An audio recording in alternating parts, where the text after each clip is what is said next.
쉽고 재미있는 시사경제 페페TV에서 존경하는 대한민국 국민 여러분께 말씀드립니다. 코로나19로 어수선한 틈을 타 한국 기업들의 선전이 눈에 띄고 있습니다. 일본 기업들은 올해 1사분기 영업이익이 글로벌 금융위기 이후 최악으로 감소하는가 하면 그러지 않아도 하락세가 뚜렷했던 상황에서 그 속도가 가속화되어 가고 있다는데요. 아베씨, 이거 봐요. 본인 지지율 떨어지는 게 뭐 우리나라 탓인가? 경제 폭망하고 서민 경제까지 안 좋아진 마당에 코로나 지원금 지급까지 도장 가지고 관공서 찾아가야 하니까 짜증 날 대로 난 일본 국민들이 본인 싫다고 하는 거지 왜 우리 탓을 해요. 하여튼 그놈의 남 탓은 언제까지 할런지. 바닥을 모르고 떨어지는 일본 경제 상황과 우리 기업들이 선전하는 실태에 관해 심층적으로 분석해보겠습니다. 페페TV 팩트체크. 미국의 유력 매체 포브스가 발표한 전세계 디지털 선도 기업 순위 탑10 명단에서 미국 기업이 압도적으로 다수를 차지한 가운데 한국은 4곳으로 국가별 순위에서 공동 4위를 기록했습니다. 100대 디지털 기업 리스트는 전세계 IT, 미디어, 온라인 소매, 이동통신 업체 등을 대상으로 선정한 것인데요. 그 중에서도 삼성전자는 3위에 랭크되었습니다. 이번 순위는 포브스의 글로벌 2000대 상장 기업 가운데 디지털 업종으로 분류된 기업들의 매출, 영업이익, 자산, 시가총액 등을 토대로 매긴 것으로 올해 처음 발표되었습니다. 포브스는 삼성전자의 반도체 등 전자제품과 컴퓨터 주변기기 등을 생산하는 업체라고 소개하면서 올해 가장 존경받는 기업 26위, 글로벌 브랜드 가치 7위, 최고의 고용주 76위 등을 기록했다고 밝혔습니다. 1위는 애플이 차지했으며 2위는 마이크로소프트가 뒤를 이었습니다. 구글의 모회사인 알파벳과 AT&T, 아마존, 버라이즌 등 삼성전자를 제외하고는 미국 업체들이 최상위권을 휩쓸었습니다. 삼성전자와 글로벌 반도체 왕자를 다투는 인텔은 11위였고 삼성전자 외에 SK 하이닉스 28위, SK 60위, SK텔레콤 67위 등이 순위권에 포함되었습니다. 업계 관계자는 한국의 경우 삼성전자와 SK 하이닉스 등 반도체 업체들이 글로벌 기업으로 급부상하면서 IT 강국으로 평가받고 있다고 말했습니다. 삼성전자는 포브스가 뽑은 세계에서 가장 가치 있는 브랜드 7위로 선정되기도 했는데요. 1위를 차지한 애플부터 6위, 코카콜라까지 미국 기업임을 감안하면 비미국 기업 중에선 가장 높은 순위를 차지한 셈입니다. 삼성전자가 인정받는 건 미국뿐만이 아닙니다. 삼성전자는 일본에서조차 전세계에서 가장 혁신적인 기업 8위라는 연구 결과가 발표되었습니다. 1위부터 7위는 모두 미국 기업이 선정되었으며 삼성전자는 아시아 지역 기업 중 가장 높은 순위를 기록했습니다. 일본 니혼게이자이 신문과 히토츠 바시대학 혁신연구센터는 자체 데이터를 통해 분석한 전세계 200개 혁신기업 순위를 분석했습니다. 평가지표는 잠재력, 조직력, 가치 창출 능력으로 세분화되어 있으며 1위는 총점 196.7점을 기록한 미국 아마존닷컴이 선정되었습니다. 이어 페이스북, 구글, 애플, 버라이즌 커뮤니케이션스, 마이크로소프트, 인텔 등 미국 기업이 상위권을 차지했고 삼성전자는 잠재력 74.4점, 조직력 43.8점, 가치 창출 능력 63.6점으로 총점 161.8점을 기록해 8위에 이름을 올렸습니다. 미국 기업을 제외한 글로벌 기업 중 가장 높은 순위입니다. 삼성전자 외에는 SK 하이닉스가 166.5점으로 56위, SK그룹 164.8점으로 67위에 각각 랭크되었습니다. 이 같은 현상은 한국의 성공적인 코로나 대응과 무관치 않은데요. 전세계 전문가들도 한국이 신종 코로나 바이러스 감염증 대응에 성공적이라고 평가하고 이는 아시아의 진정한 기회라고 말하고 있습니다. UN 산하기구 대표인 미국의 제프리 삭스 미국 컬럼비아대 석좌 교수가 한국을 칭찬하고 나선 것인데요. 제프리 삭스 미국 컬럼비아대 석좌 교수는 UN 산하 자문기관인 지속가능발전 해법 네트워크 대표를 맡고 있습니다. 그는 재단법인 여시대가 연 온라인 세미나 포스트 신종 코로나 바이러스 감염증 글로벌 미래대화에서 이같이 말했습니다. 전 세계는 2차 세계대전 이후 가장 큰 혼란에 직면했습니다. 경제적 혼란은 1930년대 대공황에 비견되고 있습니다. 세계 각국은 각기 다른 방식으로 전염병을 겪고 있습니다. 한국은 부지런했고 사람들의 처신도주와 전염병 전반에 대해 통제력을 갖고 있고 사망률도 매우 낮은 상황입니다. 반면 미국은 사망률도 높아 한국이 전염병 통제에서 이룩한 것과 미국의 실패를 보면 거의 다른 세계입니다. 한국 등 동아시아는 전반적으로 이탈리아, 프랑스, 스페인, 영국, 심지어 독일 등 서유럽보다 훨씬 성공적으로 대응했습니다. 한국이 한 것은 세계의 다른 지역에서도 가능했습니다. 우리가 체계적이고 강하고 존경할 만한 정직한 정부를 가졌다면 우리는 몇 주 안에 코로나19를 통제할 수 있었을 것입니다. 아시아 태평양 지역은 이번 코로나 대응을 잘했고 이는 아시아의 진정한 기회입니다. 아시아 태평양 지역 내 협력을 확대할 수 있을 것입니다. 라고 말했습니다. 그러면서 역내 포괄적 경제 동반자 협정 15개국 중 14개국은 코로나19를 통제하고 있는 만큼 이들 국가를 중심으로 무역과 안전한 여행, 코로나19 방역을 위한 프로토콜을 제기할 수 있도록 긴밀히 협력하면 좋을 것이라고 제언했습니다. 제프리 삭스 교수는 아시아가 전염병을 끝내고 평화적으로 협력할 수 있다면 전 세계 다른 많은 지역에 도움이 될 것이라며 다른 나라에 도움이 돼주길 바란다는 바람도 내비쳤습니다. 그러면서 한국 경제에 대한 관심을 숨기지 않았는데요. 그는 한국의 그린 뉴딜 정책에 대해서는 환상적인 아이디어라면서 한국이 전염병을 멈추게 하는데 큰 성공을 거둔 이유 중 하나는 온라인 앱을 빠르게 개발한 덕택이라고 지적했습니다.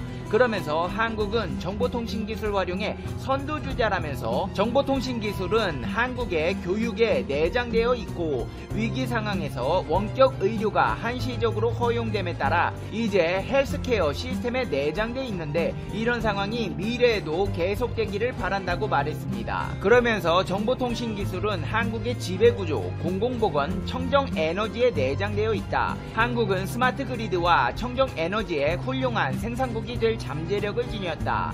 아시아 태평양 국가들이 이런 식으로 계속한다면 이는 잠재적으로 아시아 그린 뉴딜, 나아가 유라시아 뉴딜로 발전할 수 있을 것이다. 석탄 의존도가 높은 호주는 태양에너지로 눈을 돌릴 수 있고 중국은 대기오염의 위험성을 이해하고 석탄에서 등을 돌릴 수 있다고 내다봤습니다. 제프리 삭스 교수가 말하지 않아도 실제로 대한민국 정부와 많은 기업들은 이번 코로나 사태를 또 다른 기회로 인식하고 있습니다. 역사적으로도 1964년 도쿄 하계올림픽을 개최한 일본에서는 올림픽이 끝난 직후 건설 수요와 TV 등의 수요가 침체되었고 불경기, 즉 증권 불황이 도래하게 된 점에서 알 수 있듯 호황기에 위기가 올 것이고 1997년 한국 IMF 때 그랬듯이 위기 뒤에 기회가 온다는 것은 역사를 통해 충분히 학습했기 때문입니다. 정세균 국무총리는 2020 한국포럼 행사에 참석해 신종 코로나 바이러스 감염증 팬데믹은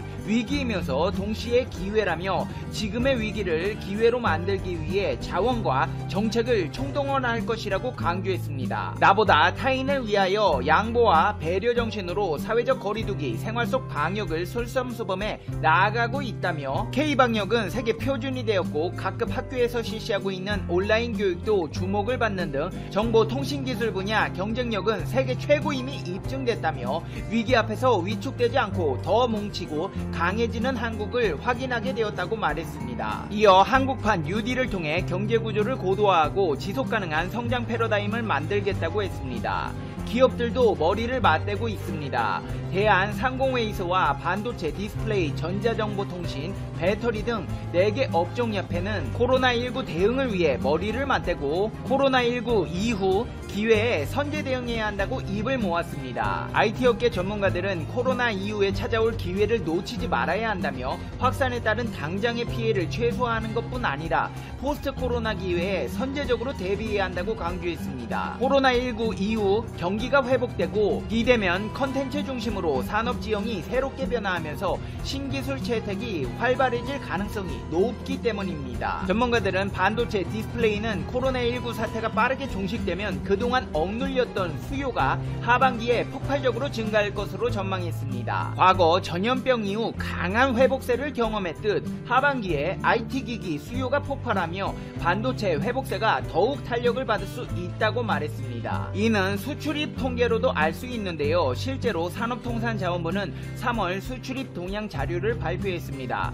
흥미로웠던 것은 우리나라의 올해 3월 전체 수출은 전년 동기 대비 0.2% 감소한 469.1억 달러, 수입은 0.3% 감소한 418.7억 달러, 무역 수지는 50.4억 달러로 98개월 연속 흑자를 기록했다는 것입니다. 코로나19로 시장의 공포가 극심했던 사정을 고려하면 실물 부문은 상대적으로 선전했다는 평가가 나왔습니다. 올해 1분기 반도체 가격이 견고하게 받쳐준 데다 WHO의 팬데믹 선언도 3월 초순에 나와 비교적 코로나19 영향은 제한적이었던 것으로 분석되었습니다. 상황에 대한 지나친 비관과 낙관은 금물입니다. 하지만 이번 코로나19 사태에서 한국은 사재기가 없는 거의 유일한 국가라는 평가를 받고 있습니다. IMF와 같은 거대한 국난 극복의 경험치, 국가 시스템에 대한 대중의 신뢰와 자신감이 어우러진 결과입니다. 2분기 글로벌 경제가 좋지 않을 것으로 예상되더라도 올해 1분기 IT 부분에서의 자신감을 확인한 만큼 이럴 때일수록 경제 활성화를 위한 기업의 적극적인 투자, 정부의 과감한 규제 해소가 더욱 절실하게 요구되는 상황입니다. 반면 한국과는 달리 기업들의 부도를 우려해야 하는 국가가 있습니다. 바로 일본인데요. 일본 기업들의 올해 1분기 영업이익이 글로벌 금융위기 이후 최악으로 감소한 것으로 나타났습니다. 블룸버그 통신이 집계한 자료에 따르면 1분기 도쿄 증권거래소 일부 시장인 토픽스 지수에 포함된 기업의 법인세, 이자, 감가상가액, 차감전 영업이익은 전년 동기 대비 26% 줄었습니다. 이는 전체 상장사 중 실적 발표를 마친 80% 이상 기업들을 대상으로 분석한 결과입니다.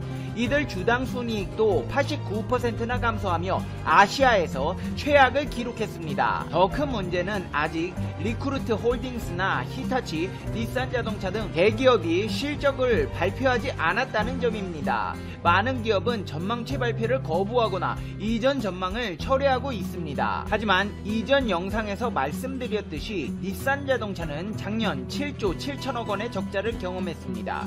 코로나까지 겹쳤으니 올해 닛산의 손실액은 최악으로 치닫게 될 것이라는 전망을 알 수 있습니다. 애널리스트들은 긴급사태 선언의 여파가 반영된 일본의 2분기 GDP가 21.5% 감소해 2차 대전 이후 최악을 기록할 것으로 보고 있습니다. 여러분 안녕하세요. 오늘은 베트남 자동차 산업이 34% 감소라는 뉴스로 여러분들한테 전해드리려고 이 영상을 담습니다. 베트남 뉴스에 따르면 코로나19 사태의 여파로 베트남 자동차 산업이 매출이 큰 폭으로 감소했다. 매출 감소세는 4월에 들어 더욱 심각해졌으며 5월의 끝자락인 현재도 나아질 기미가 보이지 않다라고 우려한 바가 있습니다. 베트남 보고에 따르면 자동차 기업에게 있어 4월은 최악의 한 달이었다. 전체적인 판매 감소는 물론 본래 베트남 기업이 차지했던 판매 1위인 자리를 해외 자동차 기업에 내주기까지 하며 부진한 모습을 보였다고 합니다. 자동차 제조별 판매 순위에서 1위에 오른 기업은 대한민국 현대이며 2위는 일본 도요타로 그 뒤를 이었다. 약 2,000대 정도 차이 납니다. 4월 판매량에서요. 특히 현대 엑센트는 1분기에 총 4,440대가 판매되어 베트남 총 자동차 판매량의 28.9%를 차지했습니다. 대한민국 현대가요. 하지만 코로나19 사태가 터진 올해 1분기 베트남의 자동차 판매 대수는 52,000여 대로 그쳤고 전년 대비 34%가 감소한 수치입니다. 감소세는 4월 들어 더욱 심각해졌으며 4월 판매 대수는 11,761대로 작년 4월 대비 44%나 감소됐다고 합니다. 하노이 무역관은 베트남이 3, 4월간 강력한 사회적 거리두기 지침의 시행에 따라 이에 따른 피해가 자동차 산업에도 영향을 미친 것으로 풀이된다라고 말했습니다. 최근 코로나19 여파로 인해 자동차 감소 및 공장 폐쇄를 이유로 제시하며 올해 베트남 자동차 시장 규모가 약 15% 감소될 것이라고 내다봤다. 자동차 부품업계에도 이러한 악영향이 고스란히 전해질 거라고 판단됩니다. 하노이 무역과는 끝으로 베트남 자동차 산업의 4월 판매 감소는 코로나19로 인해 어느 정도 예상이 됐지만 5월 이후 판매가 예년 수준으로 회복하기는 미지수다. 전반적인 경제 성장세가 주춤하고 있으며 소비자의 구매 심리도 완전히 회복하기 어렵다고 이렇게 전했습니다. 여러분, 베트남 자동차 판매량이 현대 액센트가 무려 28.9%라고 합니다. 1분기. 엄청난 거죠. 100대 중에 28대가 이제 현대 액센트예요. 엄청 많이 팔렸어요. 와, 액센트가 좋나? 와, 이 정도로 많이 판매가 되다니 참 대한민국 참 대단합니다. 타지에서, 타국에서 우리나라에서 만든 우리나라 차가 28%를 차지했다고 하면 정말 대단한 겁니다.